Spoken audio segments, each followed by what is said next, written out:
Hello everyone, आज की class में हम स्टार्ट करेंगे क्लास 12th की unit 7 dual nature of matter and radiation. यहाँ पे जो ड्यूअल वर्ड है इसका मीनिंग होता है double. Dual mean double. Double nature का मीनिंग क्या होगा कि जो रेडिएशन हमने लिए, जैसे फॉर एग्जाम्पल अभी के लिए हम रेडिएशन का एग्जाम्पल लेते हैं कि जो रेडिएशन हमने ली उसका डबल नेचर होगा। डबल नेचर मीन एक तो रेडिएशन है वो वेव की फॉर्म में होगी और दूसरी रेडिएशन क्या होगी, पार्टिकल की फॉर्म में होगी। अब चलो ठीक है कि वेव नेचर का तो हमें समझ में आता है कि वेव होती क्या है। पार्टिकल नेचर का मीनिंग क्या होगा रेडिएशन में? पार्टिकल नेचर का मीनिंग होगा कि जो रेज होती हैं, लाइट की जो रेज होती हैं वो किससे बनी होती है? Rays are made up of photons. जो रेज होती है वो किसकी बनी होती है? फोटॉन्स की बनी होती है। फोटोन का मीनिंग क्या होता है? अगर कोई सिंपली पूछे कि फोटोन को डिफाइन करो तो फोटोन क्या हो गया? Packets of energy. एनर्जी का पैकेट मीन्स जैसे ये सन है, सन से जो लाइट आएगी, जो सन से ये लाइट आ रही है वो पैकेट्स की फॉर्म में आ रही है। जो लाइट है वो पैकेट की फॉर्म में आ रही है। इस तरह से ये फोटॉन्स हैं और एक फोटोन की जो एनर्जी है वो किसके इक्वल होती है? H new. यहाँ पे एच है प्लैंक्स कांस्टेंट और न्यू है फ्रीक्वेंसी और ई हो गई इस फोटोन की एनर्जी। तो रेडिएशन की दो नेचर हो गई, वेव नेचर और पार्टिकल नेचर। पार्टिकल मीन्स वो फोटोन से मिलकर बनी हुई है। अब जैसे कि ऑप्टिक्स में हमने बहुत सारे फिनोमिनाज पढ़े, जैसे रिफ्लेक्शन हो गया, रिफ्रैक्शन हो गया, वहां पर हमने लाइट की पार्टिकल नेचर को स्टडी किया और फिर उसके बाद है जैसे डायफ्रैक्शन, इंटरफेरेंस, पोलराइजेशन, वो किसकी हेल्प से एक्सप्लेन हुए? वेव नेचर की हेल्प से। और फिर बाद में हाइजन की जो वेव थ्योरी थी उसने क्या किया? जो लाइट का रिफ्लेक्शन और रिफ्रैक्शन है वो भी एक्सप्लेन कर दी, वो हम ऑप्टिक्स में पढ़ेंगे। तो अभी के लिए यहाँ पे हमने देखा रेडिएशन की दो टाइप्स होगी, वेव भी और पार्टिकल नेचर, दोनों टाइप की नेचर होती है। इसी तरह जो मैटर होता है उसकी भी दो नेचर होती है। मैटर, अब मैटर है तो इसका मतलब वो पार्टिकल से मिलकर बना हुआ है, तो पार्टिकल नेचर तो उसकी है ही। दूसरा उसकी कौन सी नेचर है? वेव नेचर है। वेव नेचर क्या होता है? वेव नेचर का मतलब जब पार्टिकल मूव कर रहा होता है। ये नेचर, वेव नेचर कब आती है? जब पार्टिकल मूव करेगा, मूव करने से उसके साथ एक वेव एसोसिएटेड होती है, एक वेव एसोसिएटेड होती है और उस वेव को हम क्या बोलते हैं? Matter wave. Matter wave. अब इसके बारे में हम इसी चैप्टर में अलग से टॉपिक आएगा उसके अंदर पढ़ेंगे। तो मैटर पार्टिकल नेचर का भी होता है और जब वो मोशन में होता है तो उसके साथ उसकी वेव भी एसोसिएटेड होती है, जिसको हम एक्सपीरियंस कर सकते हैं। जैसे हमारे पास से अगर हम आंखें बंद करके खड़े हैं, कोई ट्रेन पास से जाती है तो हम आंखें बंद किए हुए फिर भी हम उसको फील कर सकते हैं, तो वेव के थ्रू। तो ये होती है वेव नेचर। अब हम देखते हैं कि इस यूनिट के अंदर हम जो रेडिएशन की पार्टिकल नेचर को किस तरह से एक्सप्लेन करेंगे। यहाँ पर हमें इस चैप्टर के अंदर हमें मेनली ये पढ़ना है कि जो लाइट है उसकी पार्टिकल नेचर होती है, इसको एक एक्सपेरिमेंट के थ्रू एक्सप्लेन किया गया है। सबसे फर्स्ट टॉपिक है फ्री इलेक्ट्रॉन्स इन मेटल। जैसे हमने कोई भी एक मेटल कंसीडर की, ये हमने एक मेटल ली। अब मेटल के अंदर क्या होते हैं? बहुत सारे फ्री इलेक्ट्रॉन्स प्रेजेंट होंगे। मेटल के अंदर क्या होंगे? बहुत ज्यादा अमाउंट में फ्री इलेक्ट्रॉन्स प्रेजेंट होते हैं। हमने एक वर्ड यूज किया है कि ये इलेक्ट्रॉन कैसे होते हैं? फ्री होते हैं, मीन्स ये फ्रीली मूव कर रही हैं। अब क्वेश्चन ये राइज होता है कि रूम टेम्परेचर के ऊपर, रूम टेम्परेचर के ऊपर ऐसा क्यों नहीं होता कि जो ये इलेक्ट्रॉन है वो रूम टेम्परेचर मीन्स टेम्परेचर है और टेम्परेचर क्या प्रोवाइड करता है? हीट प्रोवाइड करता है। तो जो रूम टेम्परेचर की हीट है वो हीट ये इलेक्ट्रॉन एब्जॉर्ब करके मेटल की सरफेस से बाहर निकल क्यों नहीं सकते? क्यों ये इलेक्ट्रॉन बाहर नहीं जा सकते हैं? हमें इसको एक्सप्लेन करना है। तो मान लेते हैं कि जैसे ये इलेक्ट्रॉन है, मेटल की सरफेस से बाहर निकल गया, लेकिन जैसे ही मेटल की सरफेस से इलेक्ट्रॉन बाहर जाता है तो मेटल पर कौन सा चार्ज आ जाता है? पॉजिटिव चार्ज आ जाता है। अब पॉजिटिव और नेगेटिव में क्या होगा? अट्रैक्शन होगी। क्या होगा? पॉजिटिव और नेगेटिव में अट्रैक्शन होगी। तो ये इलेक्ट्रॉन वापिस से इस अट्रैक्शन की वजह से वापिस से इसी पोजीशन पर आ जाएगा।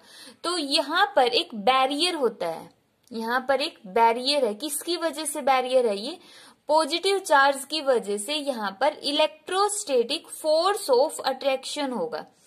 इलेक्ट्रोस्टैटिक फोर्स ऑफ अट्रैक्शन होगा।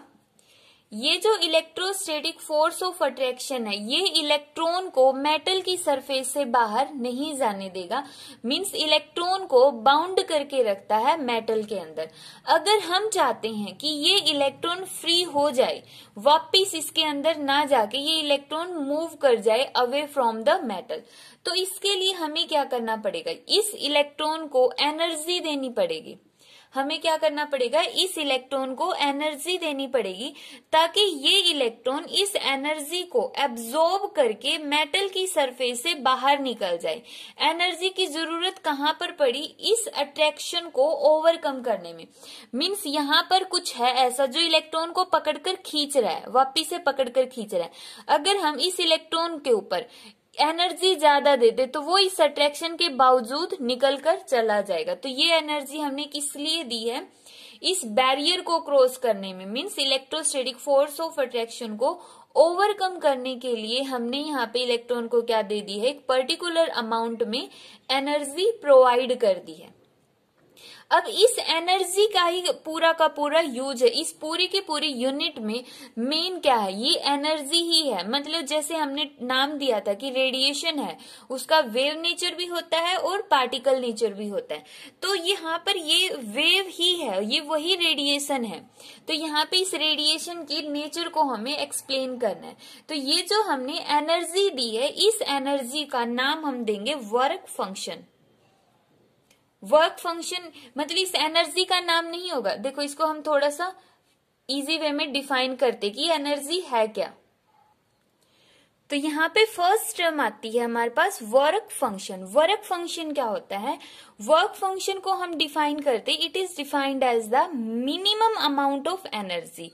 ये वर्ड इंपॉर्टेंट है कि minimum amount of energy required by an electron to just escape from the metal surface so as to overcome the restraining forces at the surface.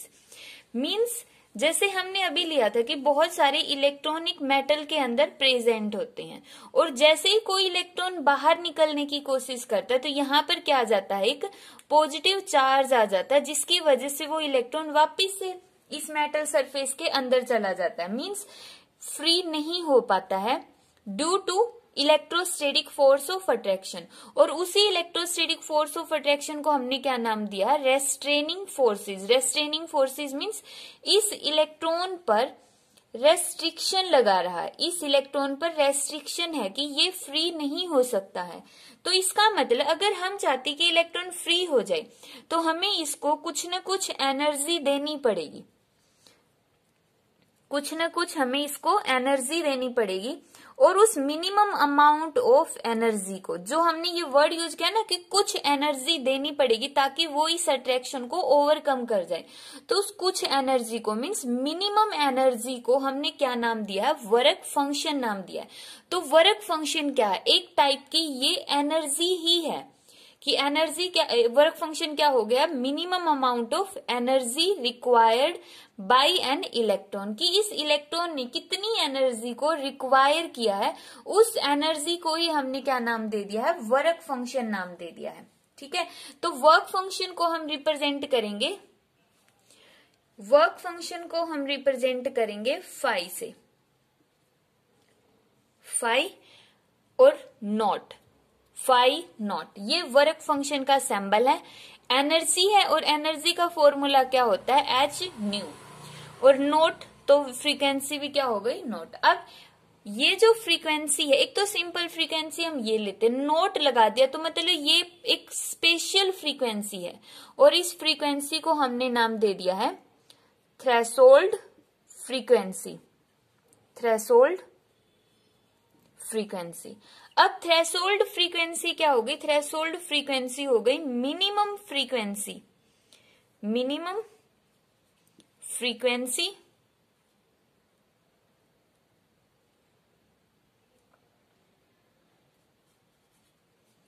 to eject the electron from metal surface।